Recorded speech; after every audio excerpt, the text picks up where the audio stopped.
Megastar Shakib খানের upcoming cinema তাণ্ডবের গল্প কি হতে পারে তার একটা আঁচ পাওয়া গেছে। এবং আমরা জানি যে মেগাস্টার শাকিব খানের তাণ্ডব সিনেমায় একটি খুব ইম্পর্টেন্ট চরিত্রে জয়া আহসানকে দেখা যাবে। তিনি কোন চরিত্র প্লে করছেন সেটারও একটা আঁচ পাওয়া গেছে। আর আমি যদি ভুল না করি এখন কিন্তু চলছে তাণ্ডবের অ্যাকশন সিকোয়েন্সের শুটিং। পুরো বিষয়টা নিয়ে কথা হবে এই ভিডিওতে। হ্যালো আমার সাকিবিয়ান ভাইরা বোনেরা, চলে এলাম আরও একটা নতুন ভিডিও নিয়ে। আশা করছি তোমরা সকলে খুব ভালো আছো। প্রথমেই থ্যাংক ইউ জানাতে হবে BMRকে। তাদের তরফ থেকে এই আপডেটগুলো এসেছে আমাদের সবার কাছে, মানে তারা পোস্ট করেছে বেসিক্যালি। আমিও যেমন দেখতে পাচ্ছি তোমরাও দেখতে পাবে, BMR সার্চ করে নাও ফেসবুকে গিয়ে। তারা তাণ্ডব নিয়ে এই দুটো এক্সক্লুসিভ আপডেট দিয়েছে। একটা তো তারা এই আপডেটটা দিয়েছে যে তাণ্ডবের গল্প হতে চলেছে কোনো একটি টিভি চ্যানেলের ওপর হামলাকে কেন্দ্র করে। হ্যাঁ, এটা একটা তাদের আপডেট। আর সেকেন্ড আপডেট তারা দিয়েছে যে জয়া আহসান এই ছবিতে একজন সাংবাদিকের ক্যারেক্টার প্লে করতে চলেছেন, একজন জার্নালিস্টের ক্যারেক্টার প্লে করতে চলেছেন, যে চরিত্রটা জানতে পারা যাচ্ছে তাণ্ডব সিনেমায় অত্যন্ত গুরুত্বপূর্ণ একটি চরিত্র।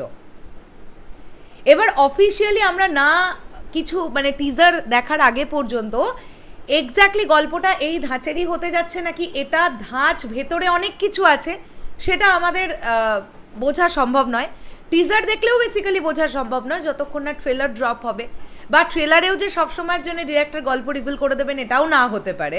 সিনেমাটা যখন বড় পর্দায় দেখবো তখন আলটিমেটলি বুঝতে পারবো যে কোন রকমের গল্পের ওপরে তাণ্ডব তৈরি হচ্ছে। তবে জানতে পারা যাচ্ছে থিমটা, এই ছবির থিমটা একটি টিভি চ্যানেলের ওপরে হামলা হওয়া নিয়ে। ওকে, এর পরবর্তীতে যে অ্যাকশন নিয়ে যে আপডেটটা তোমাদেরকে দেবো সেটা বলি। জানতে পারা যাচ্ছে রাজেশ খান্নান ইতিমধ্যে কিন্তু বাংলাদেশে অবস্থান করছেন এবং তাণ্ডবের অ্যাকশন সিকোয়েন্সের শ্যুট হচ্ছে, এটা জানতে পারা যাচ্ছে। ঠিক আছে, সুনীল রড্রিগেজের নাম এর আগে উঠে এসেছিল, এখন সুনীল রড্রিগেজের পরবর্তীতে রাজেশ খান্নানের নামও উঠে আসছে। আমি দেখলাম যে সোশ্যাল মিডিয়ায় দু একজনের এরকম বক্তব্য যে রাজেশ খান্নানের অ্যাকশন ভালো নয়। এর আগে মেগাস্টার শাকিব খানের রাজকুমার এবং দরদ এই দুটো সিনেমাতে রাজেশ খান্নান অ্যাকশন করিয়েছিলেন, অ্যাকশন ভালো হয়েছিল না।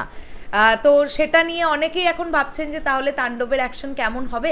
আমি ওই একটাই কথা বলবো, যেহেতু ডিরেক্টরের নাম রায়হান রাফি, যতক্ষণ না তার পছন্দ মতন অ্যাকশন তিনি পাচ্ছেন ততক্ষণ তিনি সেটাকে ইয়েস করবেন না, এটা কোথাও গিয়ে আমার মনে হয়। কেননা তাণ্ডব কিন্তু রায়হান রাফির প্রজেক্ট প্রথমত, দ্বিতীয়ত হচ্ছে প্রযোজক হিসেবে কিন্তু শাহরিয়ার শাকিল এবং SVF বাংলাদেশ আছে। তারা যতক্ষণ না যেটা চাইছে সেটা যতক্ষণ না হবে আমার মনে হয় না তারা ব্যাপারটাতে হ্যাঁ করবে বা ইয়েস করবে। তো রাজেশ খান্নান অ্যাকশন মাস্টার, তিনি হয়তো অল্প কিছু পোর্শনের অ্যাকশন করাবেন। এখন তাণ্ডব সিনেমার অ্যাকশন দেখবার জন্য আমরা অবশ্যই অধীর আগ্রহে অপেক্ষা করছি। বরবাদ দেখবার পরে স্পেশালি আমি বরবাদের অ্যাকশন নিয়ে যদি কথা বলি, বেসমেন্টের একটা সিকোয়েন্স ছিল তোমরা জানো। তো বেসমেন্টের সিকোয়েন্সটা এত সুন্দরভাবে অ্যাকশন ডিজাইন করা হয়েছিল, যেখানে রোলস রয়েসের ওপরে বসে সাকিব ভাইয়া ওই আইকনিক পোস্টটা, সাইলেন্স, ওই জায়গাটা মনে করে দেখো, যারা বরবাদ দেখেছো তারা রিলেট করতে পারবে। সো তাণ্ডবের অ্যাকশন কেমন হবে সেদিকে অবশ্যই দর্শকের নজর থাকবে।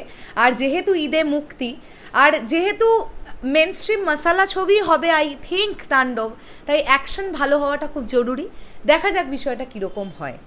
শেষ করলাম ভিডিওটা। তোমাদের কি বক্তব্য থাকবে এই পুরো ব্যাপারটাকে নিয়ে অবশ্যই কমেন্ট করে জানিও।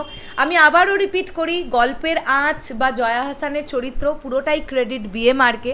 আমি কারোর কাছ থেকে কোনো কানাঘুষোয় সোর্স পাইনি বা কেউ আমায় ফোন করে বলেনি এ দুটো আপডেট, তারা করেছে এবং সেইটার উপর ভিত্তি করেই আমি ভাবলাম তোমাদেরকে জানাই, তাই জন্যই জানালাম। এবার দেখা যাক রাফি ভাইয়া আমাদের জন্য কি কি চমক রাখছেন।